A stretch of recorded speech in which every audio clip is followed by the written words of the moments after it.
ನಮಸ್ಕಾರ ಸ್ನೇಹಿತರೆ, ನಾವಿಲ್ಲಿ ನೋಡ್ತಾ ಇರುವ ಕೃತಿಯ ಹೆಸರು ಸಮ್ ಡೇ. ಬರೆದವರು ಐಸಾಕ್ ಅಸಿಮೋವ್.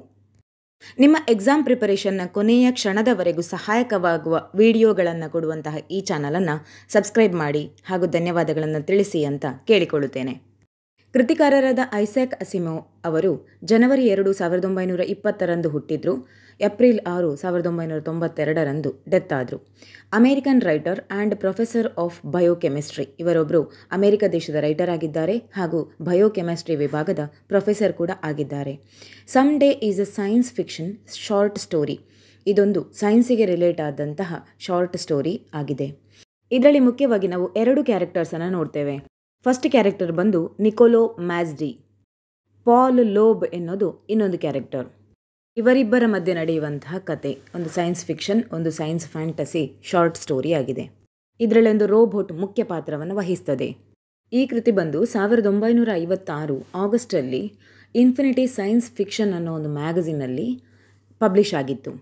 ಅಲ್ಲದೆ ಅವರ ಶಾರ್ಟ್ ಸ್ಟೋರಿ ಕಲೆಕ್ಷನಲ್ಲಿ ಇದು ತುಂಬ ರೀಪ್ರಿಂಟನ್ನು ಪಡೆದಂತಹ ಕೃತಿಯಾಗಿದೆ. ಅದಲ್ಲದೆ ಸೈನ್ಸಿಗೆ ರಿಲೇಟ್ ಆದ ಬೇರೆ ಬೇರೆ ಮ್ಯಾಗಝಿನ್ಗಳಾದ Earth is room enough 1957 publish ಆಯಿತು.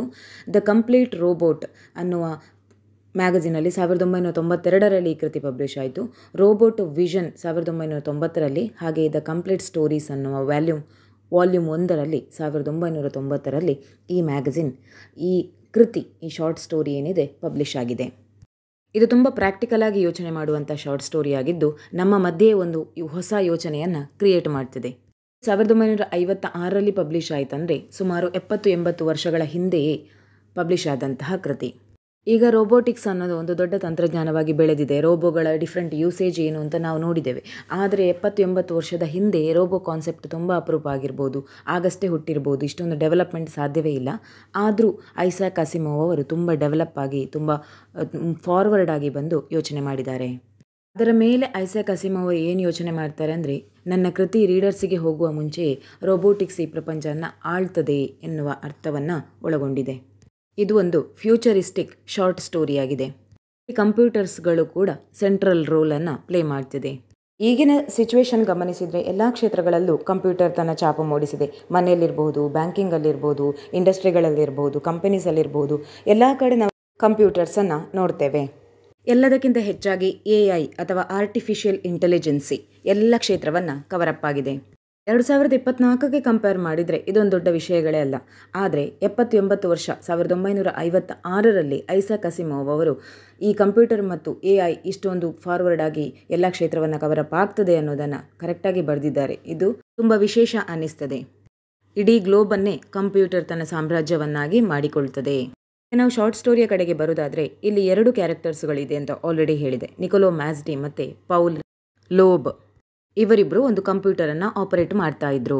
ಕಂಪ್ಯೂಟರ್ಗೆ ಸಂಬಂಧಪಟ್ಟ ಎಲ್ಲ ವಿಷಯಗಳನ್ನು, ಅದರ ಪ್ರೋಗ್ರಾಮಿಂಗ್ ಇರಬಹುದು ಅಥವಾ ಸಾಫ್ಟ್ವೇರ್, ಹಾರ್ಡ್ವೇರ್ ಎಲ್ಲ ವಿಷಯಗಳನ್ನು ಸ್ಕೂಲಲ್ಲಿ ಕಲಿತುಕೊಂಡು ಅದನ್ನು ಕಂಪ್ಯೂಟರ್ಗೆ ಅಪ್ಲೈ ಮಾಡೋದು ಹೇಗೆ ಅಂತ ತಿಳ್ಕೊಂಡಿದ್ರು.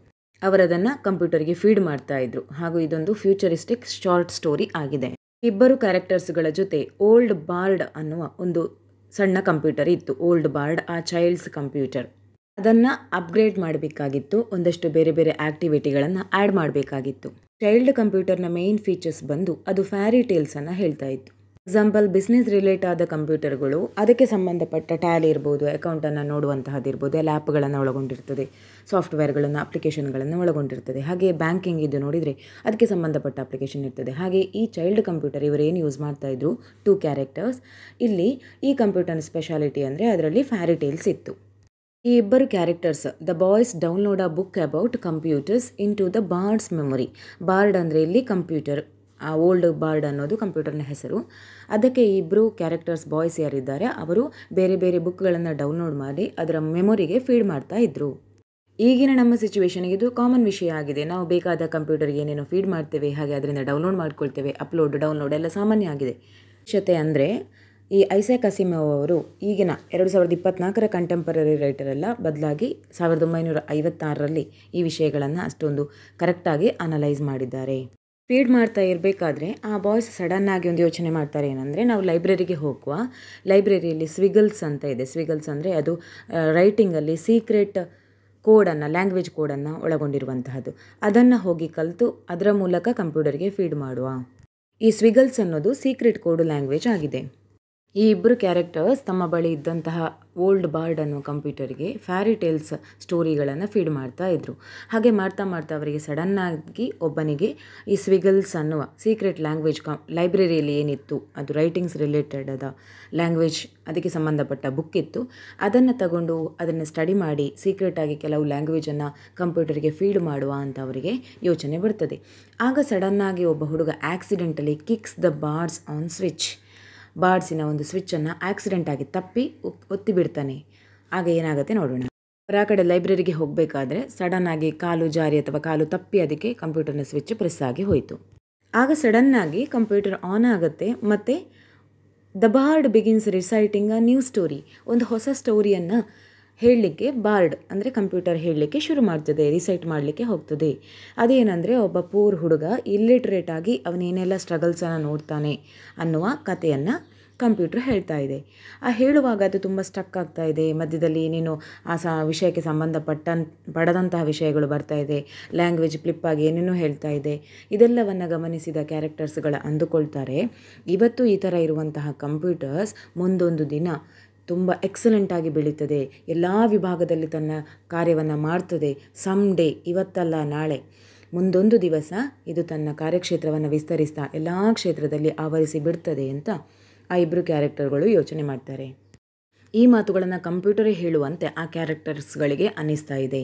ಇವತ್ತಲ್ಲ ನಾಳೆ ಅಂದರೆ ಇವತ್ತು ನಾನು ಈ ಥರ ಇರ್ಬೋದು, ಏನೋ ಸ್ಟ್ರಗಲಿಂಗ್ ಸ್ಟೇಜಲ್ಲಿ ಇರ್ಬೋದು, ಆದರೆ ಸಮ್ ಡೇ, ಮುಂದೊಂದು ದಿನ ಸಮ್ ಡೇ ಅಂತ ಕಂಪ್ಯೂಟರ್ ತನ್ನ ಕಾರ್ಯಕ್ಷೇತ್ರವನ್ನೇ ವಿಸ್ತರಿಸ್ತಾ ಇರುವ ಹಾಗೆ ಐಸಾಕ್ ಅಸಿಮೋವ್ ಅವರು ಈ ಕೃತಿಯಲ್ಲಿ ಹೇಳಿದ್ದಾರೆ.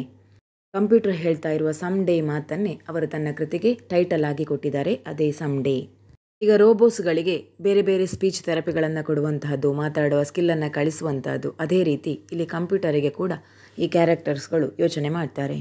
ನಾವು ಕೂಡ ಅಷ್ಟೇ, ಕಂಪ್ಯೂಟರ್ಗೆ ಏನಾದರೂ ಫೀಡ್ ಮಾಡ್ತಾ ಇರಬೇಕಾದ್ರೆ ಸಡನ್ನಾಗಿ ಅದಕ್ಕೆ ಸಂಬಂಧಪಡದಂತಹ ಕೀಯನ್ನು ಪ್ರೆಸ್ ಮಾಡಿದರೆ ಅದು ಇನ್ನೇನೋ ಆ್ಯಕ್ಷನ್ ಆಗುತ್ತೆ. ಅದೇ ರೀತಿ ಇಲ್ಲಿ ಅವರು ಏನೋ ಒಂದು ಫೀಡ್ ಮಾಡ್ತಾಯಿದ್ರು ಫ್ಯಾರಿ ಟೇಲ್ಸನ್ನು, ಸಡನ್ನಾಗಿ ಇಂಗ್ಲಿ ಒಂದು ಬಟನನ್ನು ಒಂದು ಕಾಲಿಂದ ಕಿಕ್ ಮಾಡ್ತಾರೆ, ಅದು ತಪ್ಪಿ ಕಿಕ್ ಮಾಡುವಂಥದ್ದು.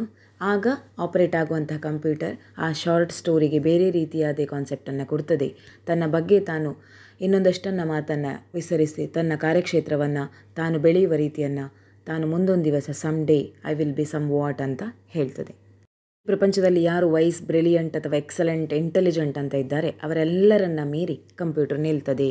ಈ ಎಲ್ಲ ಮಾತುಗಳನ್ನು ಕಂಪ್ಯೂಟರ್ ಹೇಳ್ತಾ ಇರೋದೊಂದು ಡಾರ್ಕ್ ರೂಮಲ್ಲಿ, ಮುಂದೆ ಅದು ಇಡೀ ಪ್ರಪಂಚದ ಬೆಳಕಿಗೆ ಕಾಣ್ತದೆ. ಆದರೆ ಪ್ರಸ್ತುತ ಸಿಚುವೇಷನಿಗೆ ಕಂಪ್ಯೂಟರ್ನ ಯೂಸೇಜ್ ಇರ್ಬೋದು, AI ಇರ್ಬೋದು, ಆರ್ಟಿಫಿಷಿಯಲ್ ಇಂಟೆಲಿಜೆನ್ಸಿ ಅಥವಾ ಬೇರೆ ಬೇರೆ ರೋಬೋಟಿಕ್ಸ್ಗಳನ್ನು ಬಳಸಿಕೊಂಡು ನ್ಯೂಸ್ ರಿಪೋರ್ಟ್ಗಳನ್ನು ಮಾಡುವಂತಹದ್ದು, ಅಥವಾ ನಮ್ಮ ಎಜುಕೇಷನ್ ಪರ್ಪಸ್ಸಿಗೆ ನಾವು ಏನು AIಗಳನ್ನು ಯೂಸ್ ಮಾಡುವಂತಹದ್ದು ಅಥವಾ ಸ್ಮಾರ್ಟ್ ಕ್ಲಾಸಸ್ಗಳನ್ನು ಯೂಸ್ ಮಾಡುವಂಥದ್ದು ಈಗ ಸಾಮಾನ್ಯ ವಿಷಯವಾಗಿದೆ. ಆದರೆ ಮೊದಲೇ ಹೇಳಿದ ಹಾಗೆ ಅಷ್ಟೊಂದು ವರ್ಷದ ಹಿಂದೆ ಐಸಾಕ್ ಅಸಿಮೋವ್ ಅವರು ತುಂಬ ಫಾರ್ವರ್ಡ್ ಆಗಿ ಯೋಚನೆ ಮಾಡಿದ್ದಾರೆ. ಇಲ್ಲಿಗೆ ಐಸಾಕ್ ಅಸಿಮೋವ್ ಅವರು ಬರೆದ ಶಾರ್ಟ್ ಸ್ಟೋರಿ ಸಮ್ ಡೇಯ ಕನ್ನಡ ಎಕ್ಸ್ಪ್ಲನೇಷನ್ ಮುಗಿಯಿತು. ನಿಮಗೆ ಇದಿಷ್ಟ ಆಗಿದೆ ಅಂದ್ಕೊಳ್ತೇನೆ. ಲೈಕ್ ಮಾಡಿ ಕಮೆಂಟ್ ಬಾಕ್ಸಲ್ಲಿ ಕಮೆಂಟ್ ಮಾಡಿ ತಿಳಿಸಿ. ಹಾಗೆ ಚಾನಲ್ ಸಬ್ಸ್ಕ್ರೈಬ್ ಮಾಡಿ. ಧನ್ಯವಾದಗಳು.